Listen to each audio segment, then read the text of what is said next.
Hello, and welcome to this bonus edition of Don't Miss This. I'm your host, Jennifer Garrity. Today we're going to explore the life of the most famous French theater actress in the world, and the first star in history, Sarah Bernhardt, in a new exhibit at the Petit Palais. Sarah Bernhardt et la femme crée la star, or Sarah Bernhardt and the woman created the star. This year marks the 100th anniversary of Sarah's passing, and the Petit Palais has compiled nearly 400 pieces stretching from her youth in Paris all the way to her glory days in the 1920s. So, let's take a closer look into the life of the woman known as Grande Sarah le Divine, or Great Sarah the Divine. Sarah was born in Paris in 1844, the illegitimate daughter of a Jewish prostitute. Her mother and aunt were courtesans with wealthy clientele. Her father was officially unknown, although we now know he was an attorney who helped support Sarah financially.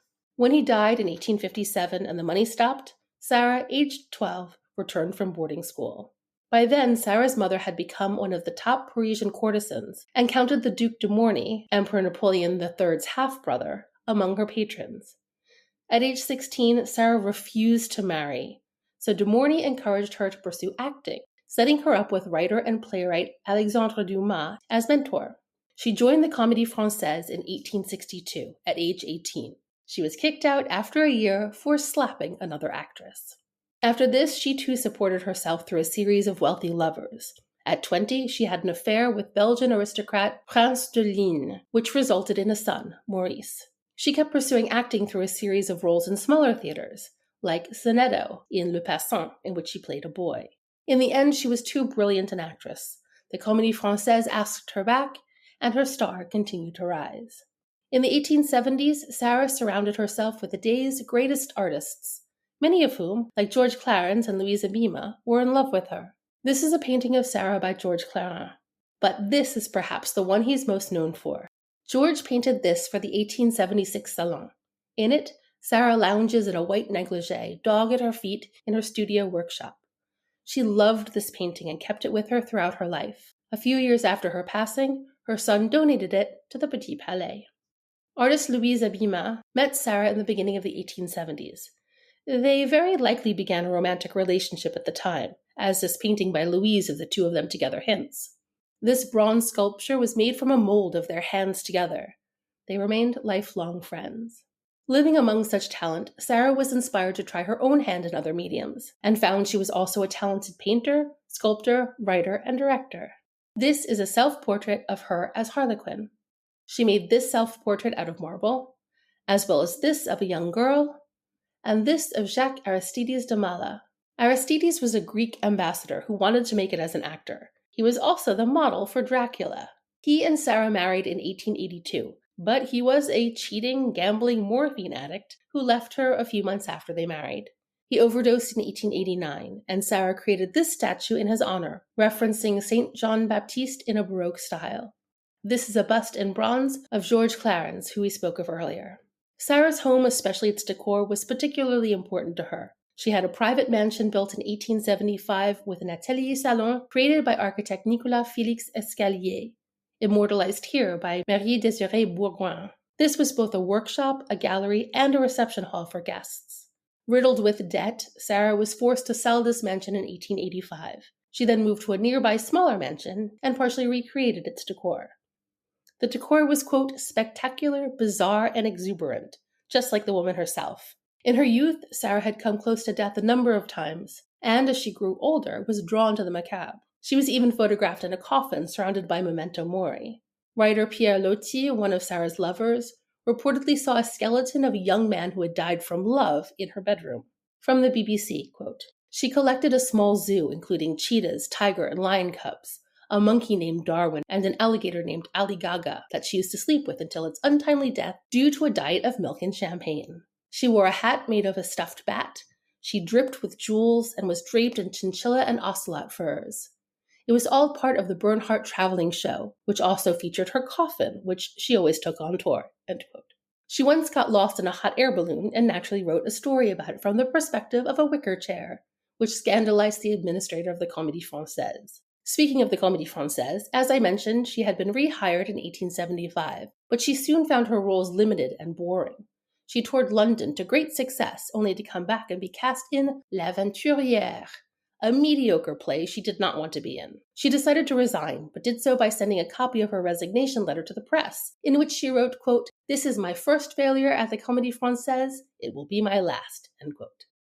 Sarah played hundreds of parts during her lifetime, from plays by Racine and Shakespeare to Victor Hugo and Alexandre Dumas. She was perhaps most famous for her death scenes.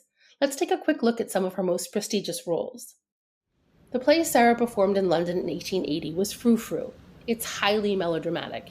Gilberte, played by Sarah, flees a bad marriage with a former lover. Her husband finds them in Venice, kills the lover, and Gilberte returns home for a magnificent death scene. The audience went wild. She later toured the US in this role. Sarah performed La Dame aux Camélias thousands of times all over the world. This play, called Camille in the US, was adapted from a story by Alexandre Dumas and later inspired Verdi's La Traviata. She premiered the role in New York in November of 1880, and it became one of her most legendary roles. Writer Henry James said she had, quote, "advertising genius. She may indeed be called the muse of the newspaper. She is too American not to succeed in America," end quote. Sarah starred in Cleopatra,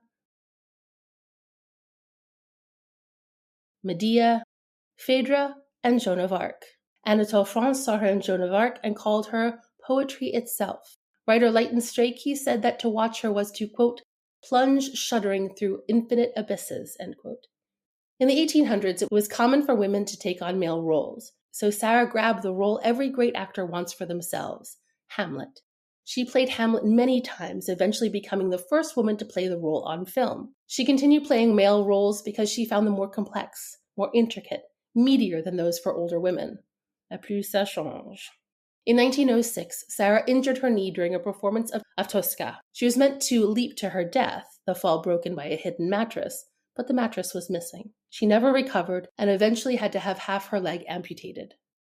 In her lifetime, Sarah performed on 5 continents and had a Pullman train fitted just for her. During her tour in 1880 to 1881 in the US, she performed 156 times in 50 cities. She performed in French to audiences who likely couldn't understand her, and they loved her. She became the world's first star, holding autograph sessions after her shows.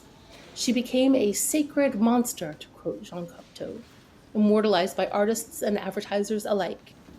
Sarah became the director for the Théâtre de la Renaissance and eventually took over the Théâtre des Nations, renaming it after herself. From 1899 to 1914, she acted in nearly 40 plays and debuted 25 new plays here. Sarah became good friends with playwright Edmund Rostand, who called her, quote, "the queen of attitude and the princess of gestures," end quote. She asked him to write a play for her.